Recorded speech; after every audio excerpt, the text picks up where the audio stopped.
গিয়ে আবার ভেঙে না যায়। হ্যাঁ হ্যাঁ, তুমি চাপ নিও না, আমি ঠিক সাবধানে চলে যাবো। স্কুলে গিয়ে কিন্তু কারোর সাথে কোনো ঝামেলা করবি না।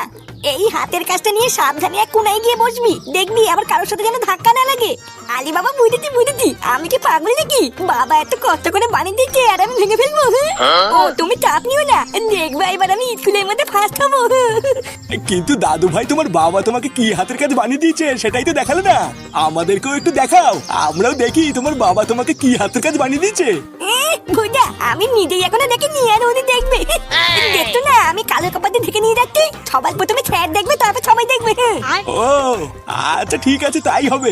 একেবারে ফার্স্ট হয়ে হাতে প্রথম পুরস্কার নিয়ে ফিরবা দাদু ভাই, ঠিক আছে? আচ্ছা ঠিক আছে দাদু, তাহলে আমি চলে গেলাম মা। হ্যাঁ আচ্ছা ঠিক আছে, যা আস্তে আস্তে যা।